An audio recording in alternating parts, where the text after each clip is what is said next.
wapendwa wao, lakini pia Mheshimiwa Rais wa Jamhuri ya Muungano wa Tanzania Daktari Samia Suluhu Hassan kwa kumpoteza jemedari wake na waziri wake Mheshimiwa William Vangimembe Lukuvi, pamoja na spika wa bunge kwa kumpoteza Mheshimiwa mbunge na mawaziri wote kwa kumpoteza mwenzao. Sisi kama majirani tunamshukuru Mwenyezi Mungu kwa zawadi ya maisha ya William Vangimembe Lukuvi ya miaka 70 ya uwepo wake hapa duniani.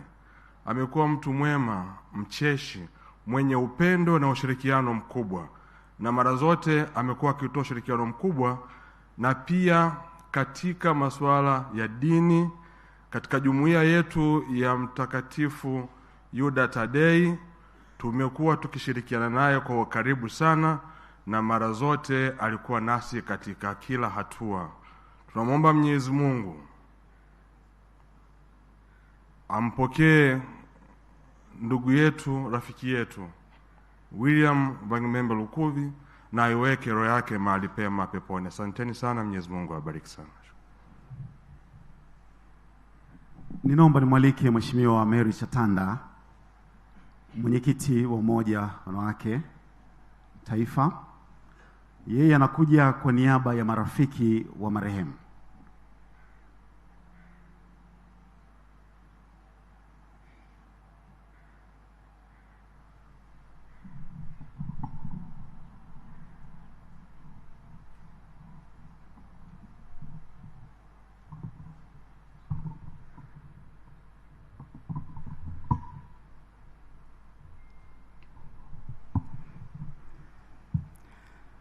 Mheshimiwa Baba Paroko, Mheshimiwa Waziri Mkuu, pamoja na viongozi wote, waheshimiwa wabunge, ndugu na jamaa wote ambao tuko hapa, itoshe kusema itifaki imezingatiwa.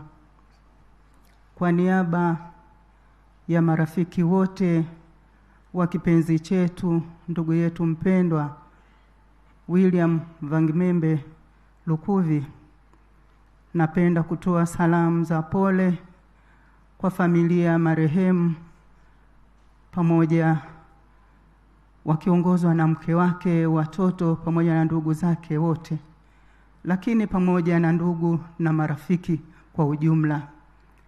Mimi pamoja na kwamba nazungumza kama rafiki, lakini Lukuvi alikuwa kaka yangu.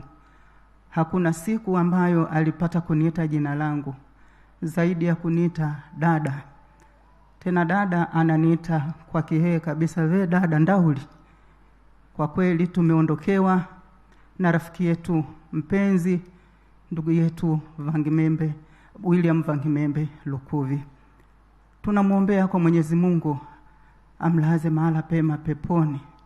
Amina. Bwana alitoa, Bwana ametoa, na jina lake lihimidiwe. Asante sana. Asante Mheshimiwa Chatanda.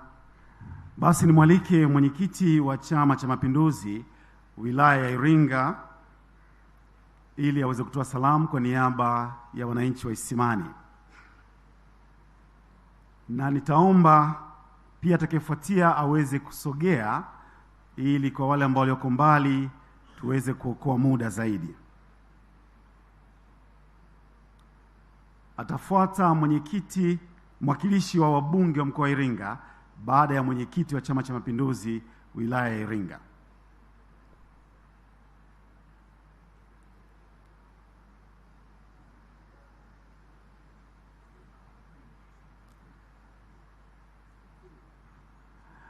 Mheshimiwa Waziri Mkuu, nilikuwa nimeona watu wameinuka nikajua labda mwenyekiti anakuja. Basi nimwalike mwakilishi wa wabunge wa mkoa wa Iringa na afuatiwe na mwakilishi wa jumuiya ya Mtakatifu Thomas hapa bungeni.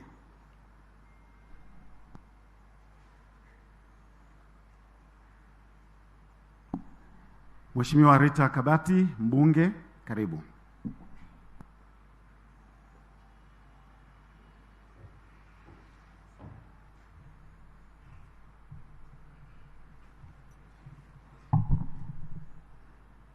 Tumsifu Yesu Kristo. Bwana Yesu asifiwe. Wasalamu alaikum. Mheshimiwa Waziri Mkuu wa Jamhuri ya Muungano wa Tanzania, Spika wa Bunge, mjane wa marehemu kaka yetu Lukuvi, Baba Paroko, naomba nitambue uwepo wa viongozi wote mliopo hapa bila kusahau wabunge wenzangu wote. Ndugu waombolezaji wenzangu, nichukue nafasi hii kumshukuru Mungu kwa ajili ya kaka yetu William Lukuvi, maana ndiye faraja yetu.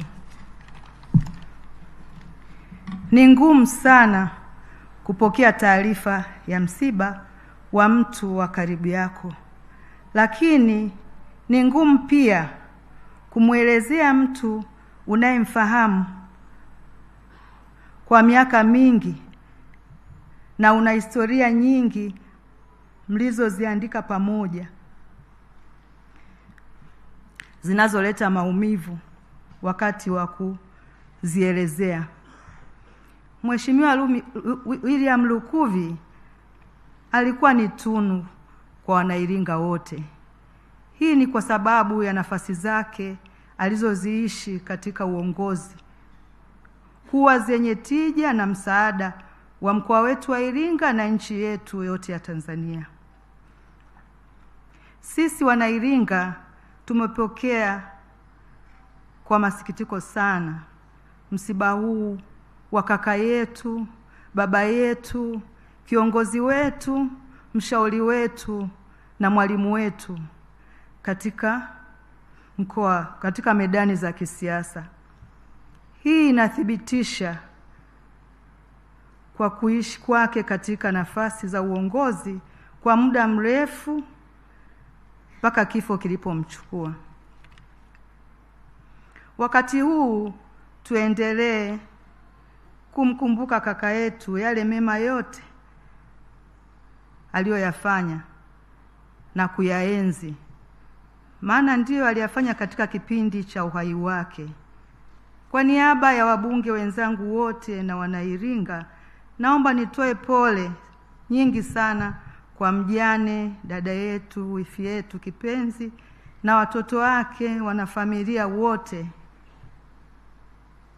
Pia nitoe salamu nyingi, pole nyingi kwa wananchi wa jimbo la Isimani, wananchi wa mkoa wa Iringa, pia Mheshimiwa Daktari Samia Suluhu Hassan mama yetu, pia Spika wa Bunge letu kwa kuondokewa na kiungo muhimu katika serikali yetu. Katika vitabu vya dini vinasema kufa ni lazima. Leo kaka yetu amelala hapa, sote tutakwenda, lakini neno kubwa ambalo Mwenyezi Mungu ametuachia ni upendo. Tunashukuru sana kwa mahubiri ambayo tumeyapata leo hapa. Tutoke katika makaburi. Sisi wanasiasa, mhubiri umetupa neno zito sana. Tupendane, tusameheane. Kaka yetu aliondoka ghafla siku ya nyuma yake tukiwa wote, kwa sababu sisi Wanairinga tunaamini sana katika umoja. Tulikwenda kumsindikiza mkuu wetu wa mkoa. Ilikuwa ndio siku anatuaga. Siku ya pili tunapata taarifa ya msiba wa kaka yetu kipenzi. Ilituuma sana na tulitamani tuone kwamba ulikuwa ni uzushi tu kwenye mitandao. Lakini tulipokuja hapa tukasikia kweli kaka ameondoka. Tupendane, tusameheane, wote tutakwenda. Asante sana na Mungu ambariki kaka yetu. Asante sana Mheshimiwa Rita Kabati.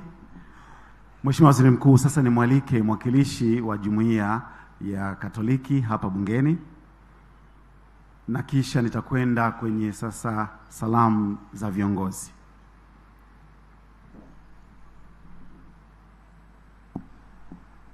Mheshimiwa Cecilia Pareso na mwenyekiti wa bunge pia.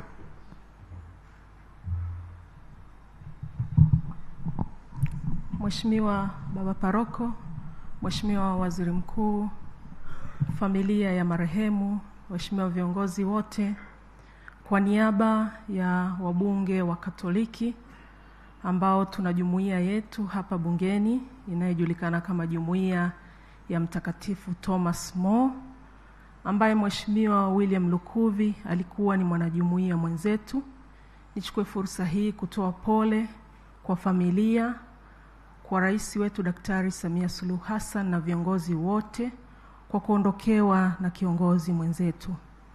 Mheshimiwa William Lukuvi, tumekuwa na utaratibu wa jumuiya yetu kusali na kupata ibada ya misa takatifu kila Jumatano saa 7 mchana tunapokuwa na vikao vya bunge, na katika nyakati zote hajawahi kukosa kuhudhuria. Pamoja na majukumu mengi alionayo kama waziri, kama mbunge, kama baba wa familia, lakini alitenga muda wa kuona umuhimu wa kujumuika kwa pamoja na kusali. Tunamshukuru Mungu kwa maisha yake, tunamshukuru Mungu kwa kujitoa kwake, na tunamwombea pumziko la milele. Raha ya milele umpe Bwana, apumzike kwa amani.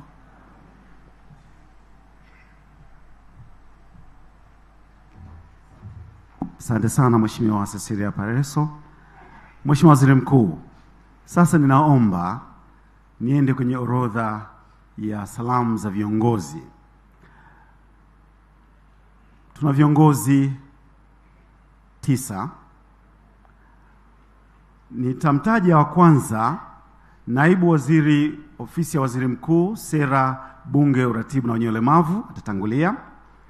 Atafuatia Mkuu wa Mkoa wa Dodoma, na kisha Spika mstaafu na Rais wa Umoja wa Mabunge Duniani. Baadaye Naibu Spika wa Baraza la Wawakilishi Zanzibar, kisha Naibu Katibu Mkuu Chama cha Mapinduzi Tanzania Bara, na nitamwalika Makamu wa Rais mstaafu, Jaji Mkuu wa Tanzania, Spika wa Bunge. Na nitaomba Mheshimiwa Spika wa Bunge, mgeni rasmi, Mheshimiwa Waziri Mkuu, yeye atakapomaliza ndiye atakayeweza kukualika. Kwa naomba sasa nimwalike Mheshimiwa Umi Nderiananga, mbunge, Naibu Waziri Ofisi ya Waziri Mkuu, Sera, Bunge, Uratibu na Wenye Ulemavu.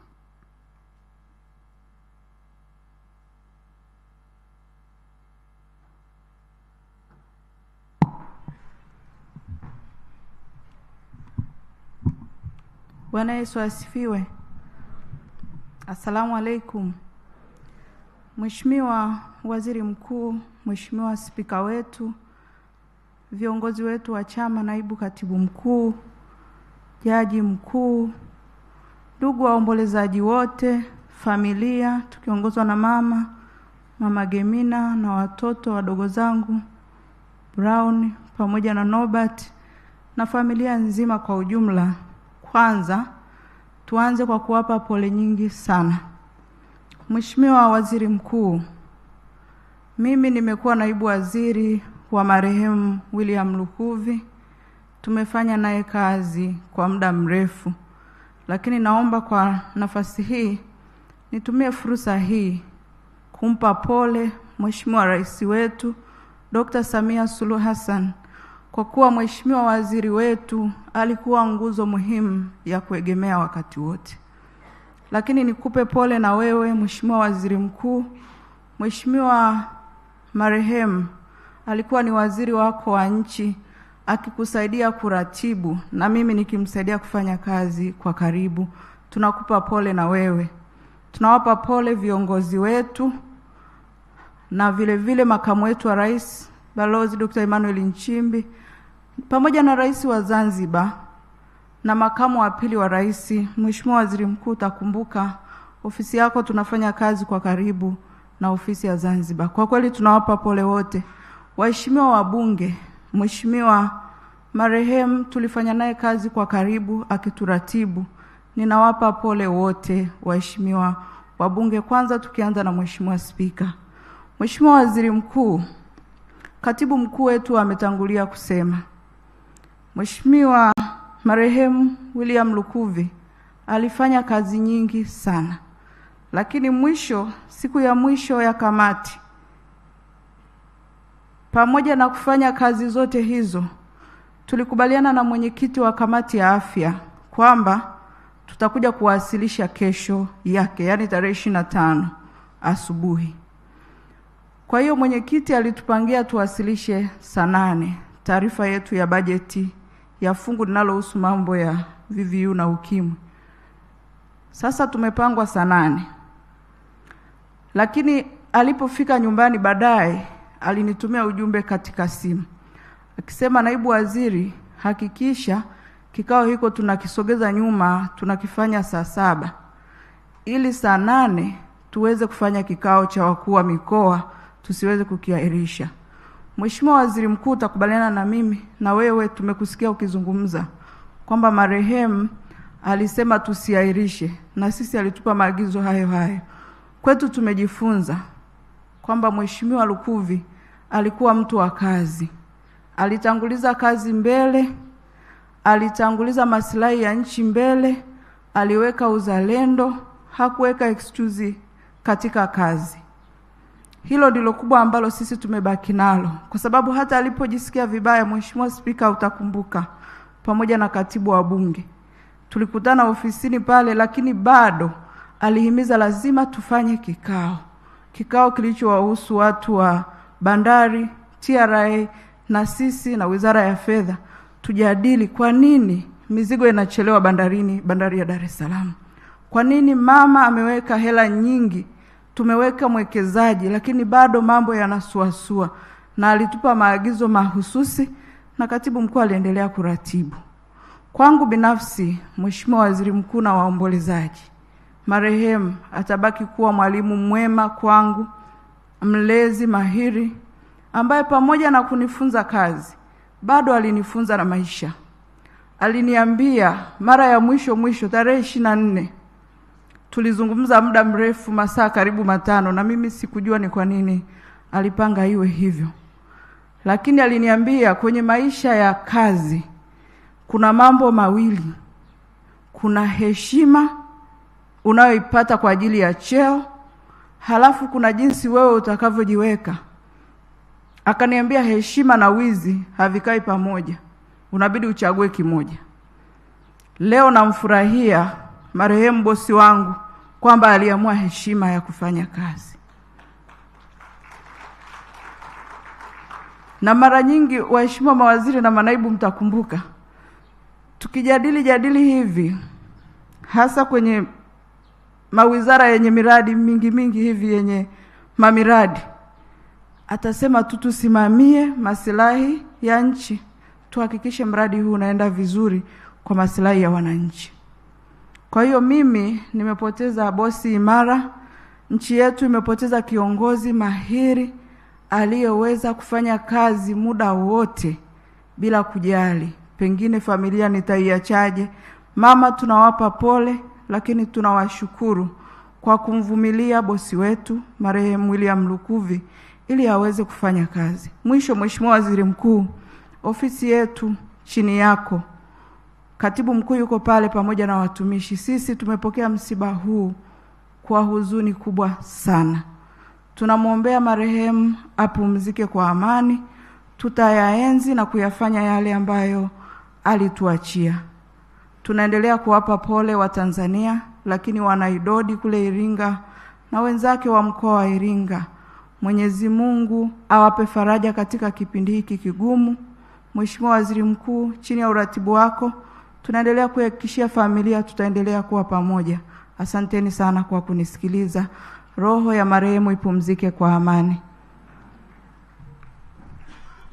Mheshimiwa Waziri Mkuu, baada ya naibu waziri ofisi ya Rais, ofisi ya Waziri Mkuu, Sera, Bunge, Uratibu na wenye ulemavu, sasa nimwalike Mheshimiwa Rosemary Stakis Nyamule, mkuu wa mkoa wa Dodoma.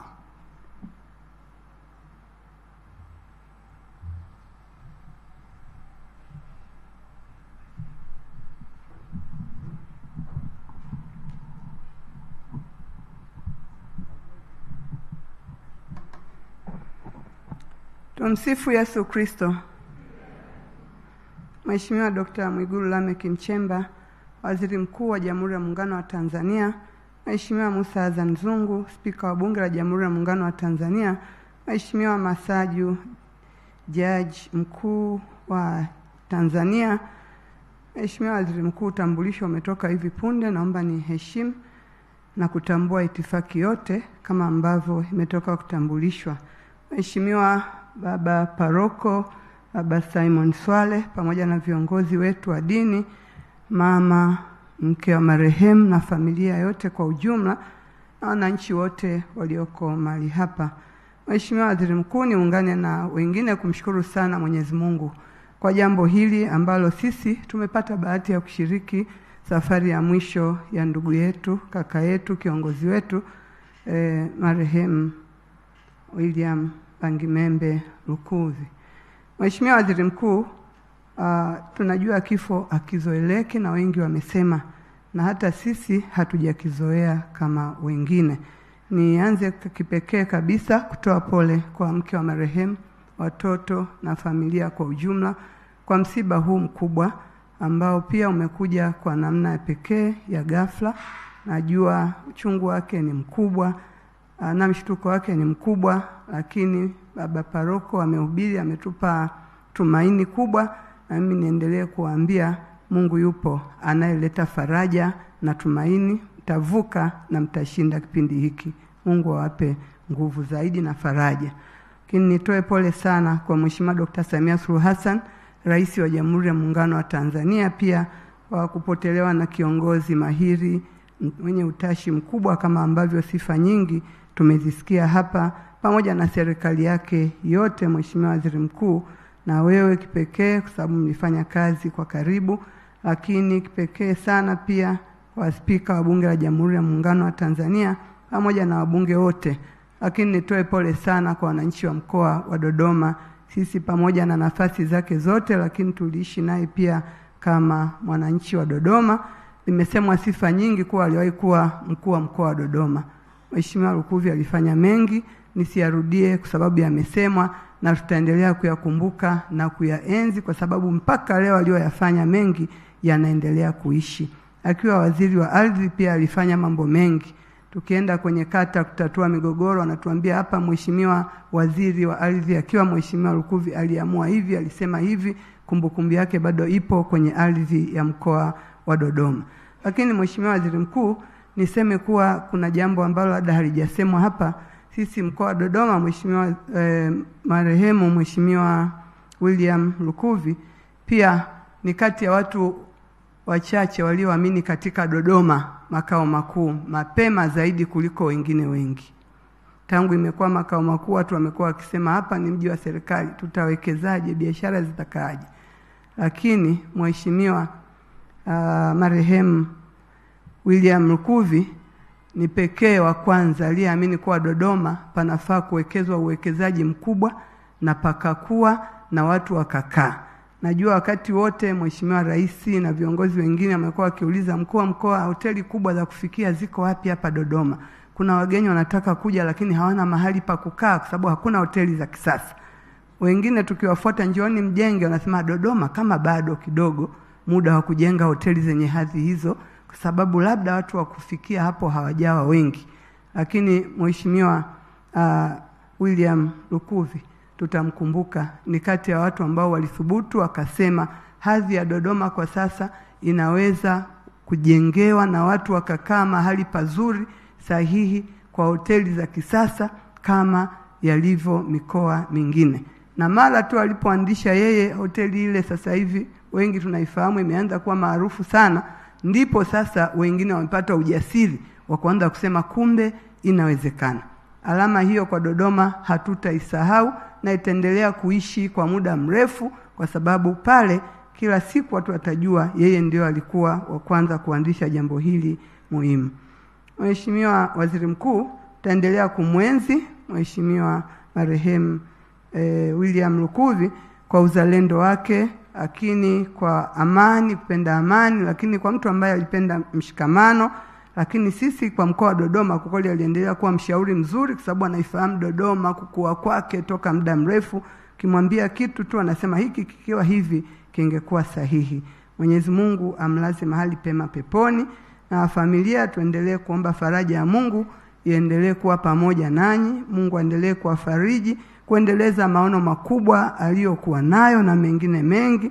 Lakini sisi mkoa wa Dodoma tutaendelea kushirikiana nanyi katika mengi ambayo mnafikiri tukishirikiana yatafanya tuendelee kumwenzi na kumtukuza Mungu kwa maisha ambayo Mungu alimpa ndugu yetu, kaka yetu Mheshimiwa Lukuvi. Mungu ampumzishe kwa amani.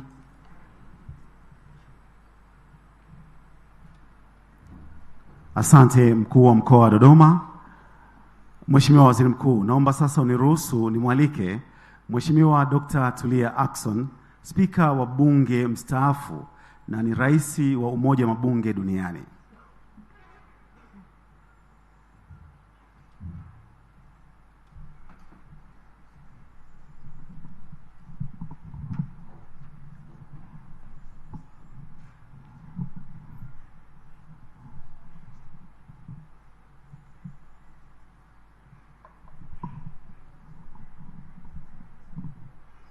Kristo. Tumsifu Yesu Kristo. Baba Paroko, tunakushukuru sana kwa misa hii takatifu kwa ajili ya ndugu yetu aliyetangulia. Mheshimiwa Waziri Mkuu, viongozi wote mlioko hapa na waombolezaji wenzangu, kipekee kabisa familia ya marehemu, mke wa marehemu, watoto wake pamoja na ndugu wote. Poleni sana na msiba huu mkubwa ambao umetupata. Na sisi wote tulioko hapa, pamoja na kwamba tunamuombea baba yetu, kaka yetu apumzike kwa amani, na nyinyi tunawaombea mpite salama katika jambo hili ambalo Mungu ameliruhusu lipite kwenu wakati huu. Hatuna wasiwasi atawapitisha salama. Tutaendelea kuwaombea. Ndugu waombolezaji wenzangu, mengi yamesemwa hapa na najua orodha ni ndefu ya watu wa kuzungumza na tumeambiwa muda umekwenda sana. Pengine mimi nitalisema moja tu, na hilo moja ni kwamba mimi nilijifunza kutoka kwake mtu huyu ambaye yuko hapo leo. Tumekuja sote kumpa heshima hizi. Hakuwa na choyo ya maarifa. Na hakuwa na choyo ya maarifa katika maeneo yote. Ukitaka maarifa ya namna ya kufanya siasa safi utazipata kwake. Ukitaka maarifa ya namna ya kutokuwa mwizi utajifunza kwake. Maana yote alitufundisha yeye. Lakini pia ukitaka kuwa mbunge bora utajifunza kwake. Na ukitaka kuwa mbunge wa muda mrefu kama yeye alivyokuwa utajifunza kwake. Na hakuwa na choyo kwa maana ya kwamba katika hayo maeneo machache niliyoyataja angeweza kukueleza kama ungetaka. Kwa wale wachache ambao walikuwa akikuona tu labda unaenda ndivyo sivyo, atakuita yeye mwenyewe akwambie hebu njoo kaa hapa. Tunaenda hivi, tunaenda hivi, tunaenda hivi. Ukitaka kufanikiwa jambo hili nenda hivi. Ukitaka kufanikiwa jambo hili nenda hivi. Ukifanya hivi unafanya vibaya. Ukifanya hivi hutafanikiwa. Kwa hivyo hakuwa ni mtu ambaye angefurahia baya limpate mtu mwingine. Na ndio maana hakuwa na choyo ya kutoa ushauri katika jambo lolote. Na kwa hivyo katika hili moja la kutokuwa na choyo ya maarifa, kila moja achukue ambalo amejifunza kwake, aangalie namna atakavyo muenzi, kwa sababu wengine tumemfahamu katika kipindi chake cha utumishi. Kila mmoja wetu amejifunza kulingana na yeye alivyokutana naye. Sasa katika utumishi wake, ili tumuenzi vizuri lile ulilojifunza kwake, hebu lienzi hilo, hebu liishi hilo katika yale ambayo baba paroko na viongozi walioko huku mbele wametukumbusha siku ya leo. Wametukumbusha siku ya leo na sina haja ya kuyarejea. Asante sana kwa fursa ya kuzungumza baba paroko, lakini pia Mheshimiwa Waziri Mkuu ambaye yuko hapa kwa ajili ya jambo hili upande wa serikali. Asanteni sana kwa kunisikiliza. Poleni sana familia.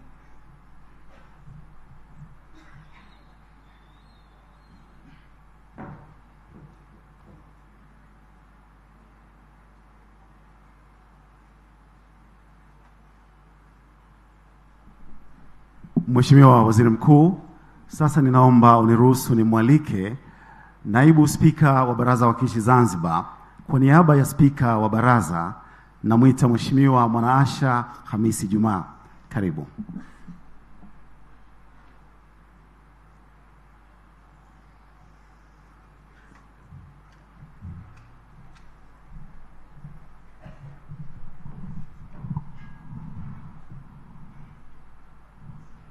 Mheshimiwa Waziri Mkuu, Mheshimiwa Spika, viongozi wote mliokuwepo hapa, itifaki inazingatia.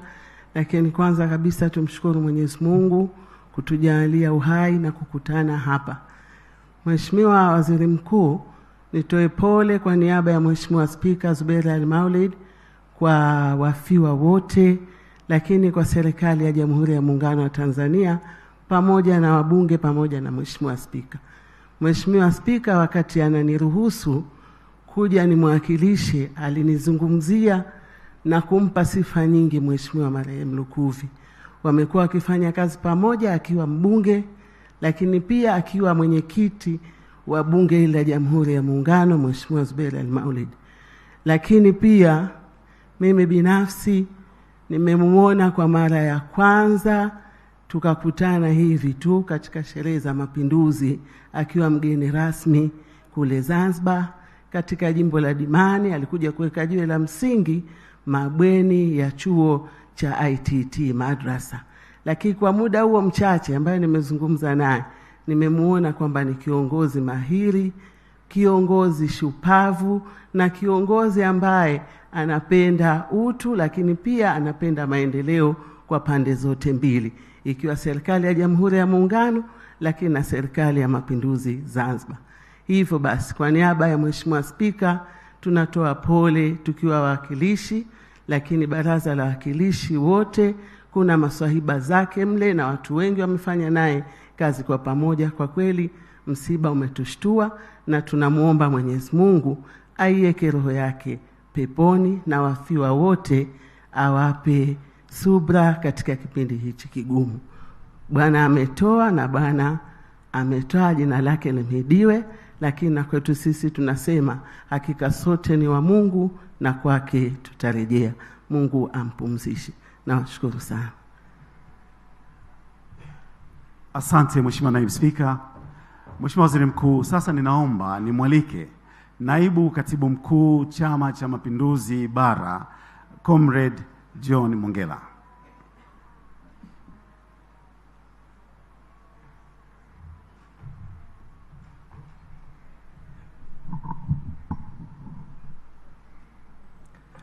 Tumsifu Yesu Kristo.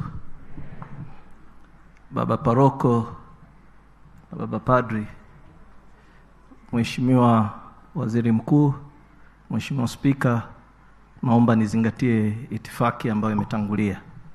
Kwa niaba ya Balozi Dr. Asha Rose Migiro, Katibu Mkuu wa Chama cha Mapinduzi ambaye yuko safarini, naomba nifikishe salamu za pole za chama kwa mama Lukuvi na familia, lakini na viongozi wote.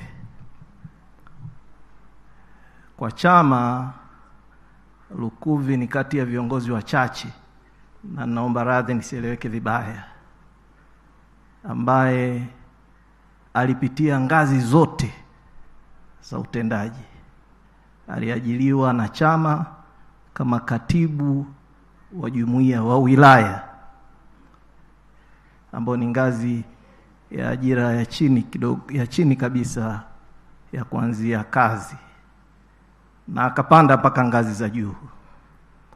Kwa alikuwa ni hazina kubwa, uzoefu mkubwa sana, na alikuwa ni mtu tofauti sana. Pale makao makuu, salamu za wafanyakazi ni kwamba ni kati ya mawaziri ambao hamalizi mwezi lazima afike makao makuu ya chama, either Dar es Salaam au Zanzibar au Dodoma, na akifika pale mara nyingi hupoteza muda mwingi sana kuongea nasi ambao ametutangulia na kutufundisha mengi kama ambavyo Spika mstaafu ametoa maelekezo.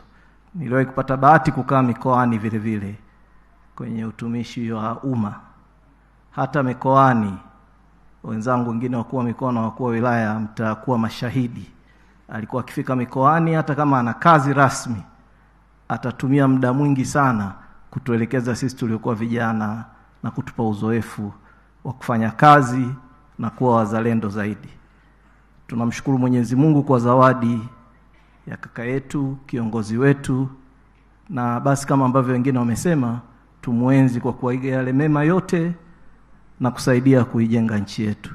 Bwana alitoa, Bwana ametoa, na jina lake lihimidiwe. Nashukuru sana. Asante sana Comrade John Mongela.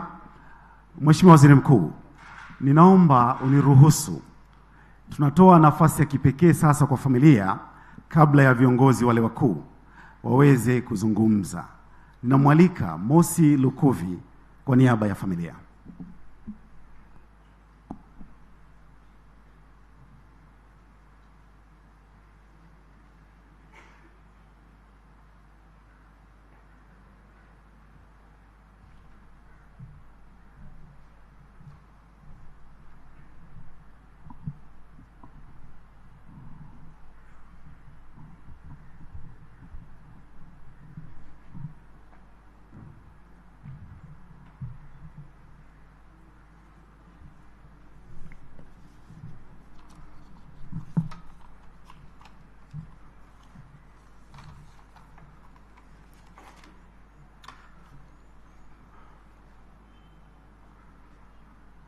Mheshimiwa Waziri Mkuu Daktari Mwigulu Lameck Nchemba, Mheshimiwa Spika wa Bunge la Jamhuri ya Muungano wa Tanzania, Mheshimiwa Musa Azan Zungu, Mheshimiwa Jaji Mkuu wa Mahakama ya Tanzania, Jaji George Masaju, waheshimiwa viongozi wakuu wastaafu, waheshimiwa mawaziri na manaibu waziri mliopo mahali hapa, waheshimiwa makatibu wakuu, katibu wa Bunge na manaibu makatibu wakuu mliopo mahali hapa, waheshimiwa wake wa viongozi, waheshimiwa wabunge, ndugu waombolezaji, mababa wetu ambao umetuongozea ibada ya misa takatifu. Tumsifu Yesu Kristo. Asalamu alaykum. Mheshimiwa Waziri Mkuu, kwa niaba ya familia ya Mheshimiwa William Vangimembe Lukuvi, kwanza kabisa tunatoa pole kwa Mheshimiwa Rais Daktari Samia Suluhu Hassan kwa kuondokewa na mtumishi wake, chombo chake ambacho amekitumia mpaka umauti ulipomkuta. Lakini pia natoa pole kwako wewe binafsi Mheshimiwa Waziri Mkuu. Najua alikuwa ni msaidizi wako wa karibu katika utekelezaji wa majukumu yako kama Waziri Mkuu. Lakini pia kwa Mheshimiwa Spika, alikuwa ni mbunge katika bunge lako ambaye amekaa kwa muda mrefu. Kwa mantiki hiyo, alikuwa ni sehemu muhimu sana katika kuchota maarifa na uzoefu katika uendeshaji wa shughuli za bunge pale ambapo alihitajika kufanya hivyo. lakini kipekee natoa pole kwa wabunge wenzake wa muda mrefu na wale ambao wapya. Nafahamu namna ambavyo mmeguswa na msiba huu, lakini yote ni kazi ya Mwenyezi Mungu, naomba tuipokee. Mheshimiwa Waziri Mkuu, mengi yamezungumzwa kuhusu mpendwa wetu William. Sisi kwetu kama wanafamilia tumeondokewa na baba, lakini alikuwa mume mwema sana kwa mke wake. Sisi tunaomfahamu kwa karibu kwa maisha yake, ni mtu ambaye alipenda nchi yake, serikali yake na chama chake kuliko nafsi yake. Wakati wote alitanguliza maslahi ya nchi mbele, na mengi yamezungumzwa hapa, siwezi kupinga hata moja.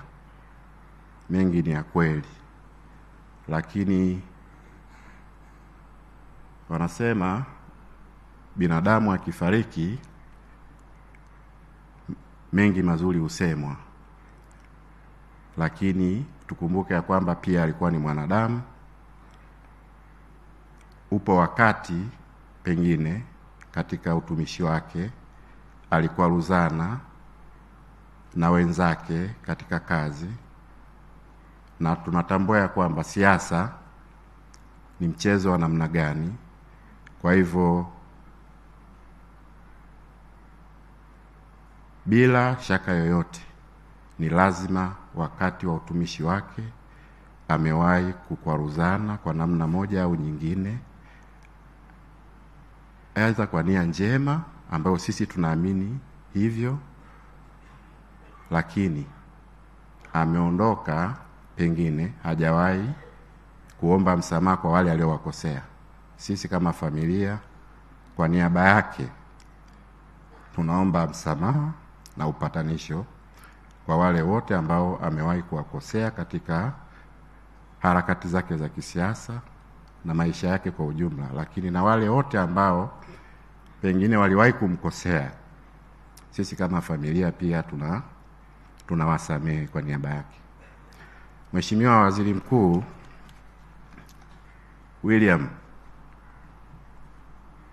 kama Mtanzania mwingine kama ulivyo wewe na ambavyo wengi wanakufahamu na namna mwenyewe unavyojipambanua, historia yako na ya William na ya Watanzania walio wengi haina tofauti.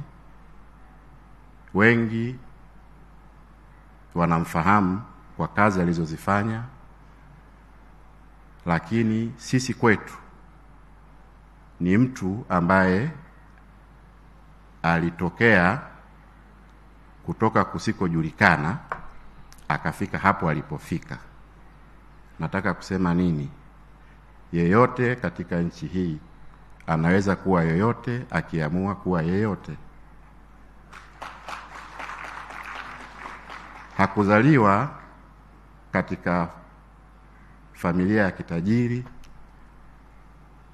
hakusoma au kubahatika kusoma katika shule ambazo pengine wengine walifanikiwa kusoma, lakini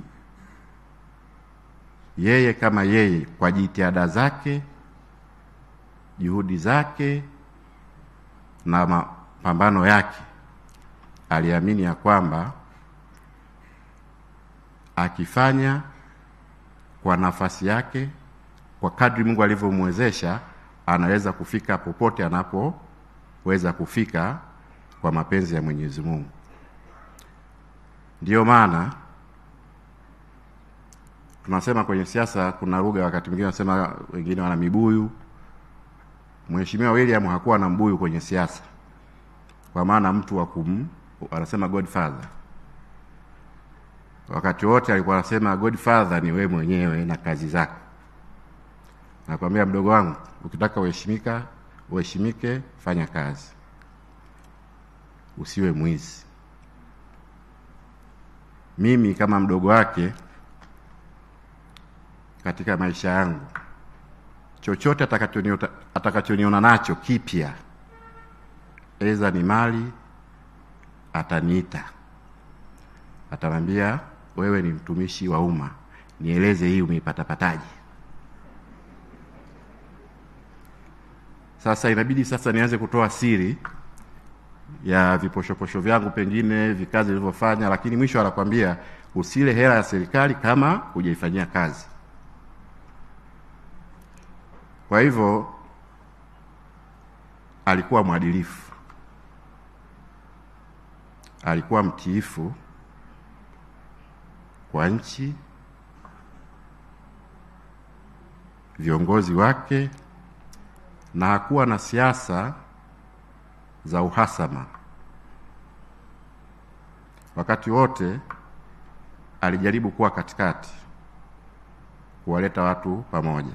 Ndio maana marais wa awamu 4 wameweza kumtumia katika nafasi ya kuweza kuratibu shughuli za serikali. Alianza rais wa awamu ya 3 Mheshimiwa Benjamin William Mkapa kumpa uwaziri wa nchi, ofisi ya waziri mkuu, sera, uratibu na bunge mwaka 2000 mpaka 2005. Baada ya hapo akaja Kikwete. Of course yalizungumzwa hapa mambo ya kuumizana kisiasa. Aliumizwa kidogo kipindi cha kwanza cha awamu ya JK kwa fitna kwamba hakuwa mwenzetu. Akapumzishwa kidogo, baadaye JK akapata ukweli, akamrudisha kwenye serikali, akampa ukuu wa mkoa wa Dodoma, baadaye akampeleka Dar es Salaam. Kipindi cha pili cha JK akamrudisha tena kwenye uchifu whip. Baada ya hapo akaja Magufuli akampa waziri wa ardhi. Lakini baadaye tena Magufuli akaona kwamba huyu mtu atanifaa zaidi kwenye nafasi hii. Akaja Mama Samia naye kamtumia kwenye nafasi hiyo. Ni mtu pekee ambaye amewatumikia marais 4 katika nafasi ya kuratibu shughuli za serikali. Kwa hiyo ni mtu ambaye ana maarifa makubwa, uzoefu mkubwa katika uendeshaji wa shughuli za serikali. Mheshimiwa Waziri Mkuu, huyu ni mtu pekee pia amefanya kazi na mawaziri wakuu takriban 4. Alianza na Sumaye, akaja Pinda, Mheshimiwa Pinda, akaja Mheshimiwa Majaliwa, na sasa amefanya kazi na wewe japo kwa kipindi kifupi, lakini naamini alikuwa ni mtu wa msaada kwako. Kwa hiyo Mheshimiwa Waziri Mkuu, sisi tunaomboleza kwa kuondokewa na mpendwa wetu, lakini tunawapa pole kwa kuondokewa na mwenzenu, rafiki na chombo ambacho mlipenda kukiwatumikie katika serikali. Mwisho, Mheshimiwa Waziri Mkuu, naomba uniruhusu nidokeze tu kidogo. Yamezungumzwa, of course narudia kidogo, lakini nataka nitoe vidokezo kidogo kwa namna ambavyo sisi tulimfahamu ndugu yetu. Mheshimiwa William Vangimembe Lukuvi alikuwa kiongozi hodari, jasiri, mnyenyekevu, mwaminifu, imara, mzalendo, mwadilifu, asiyependa rushwa wala uonevu wa aina yoyote, mpenda utu na amani, mtii kwa viongozi wake, mwenye msimamo usioyumbishwa, msikivu, mpenda watu, mwalimu, mchapakazi. Yeye alikuwa muumini wa ujamaa. Yule alikuwa ni communist. Asiyependa makundi na siasa za uhasama. Sifa hizo na nyingine zilimfanya kuwa kiongozi mwenye ushawishi mkubwa kwa viongozi waliompa dhamana na kwa wale ambao anawaongoza, kutokana na hayo ambayo nimeyaeleza, na ndio maana kama nilivyosema ameweza kutumika katika awamu zote hizo bila kuwa na godfather. Mheshimiwa Waziri Mkuu, Lukuvi aliheshimu kazi. Wewe unafahamu zaidi, yawezekana wengine hawafahamu. Hata akiwa na changamoto za kiafya, sisi wanafamilia tunamuomba apumzike, anakuambia kazi za watu nisipofanya ikiharibika, nyinyi ndo mnajua naumwa, lakini wale ambao nimeharibu kazi yao hawataelewa kama mimi nilikuwa naumwa. Kwa hivyo amefanya kazi hata kipindi akiwa anaumwa, ana maumivu makali, lakini anataka kazi ya watu isimharibikie mikononi mwake. Tumeumia kama familia, lakini tunamshukuru Mwenyezi Mungu kwa maisha yake, na kama alivyosema Spika mstaafu Dr. Tulia, basi sote kwa pamoja, hasa wanasiasa vijana na viongozi vijana, tujaribu kuiga yale ambayo ametuachia na kuyaenzi. Japo moja linaweza likakusaidia katika safari yako ya kisiasa.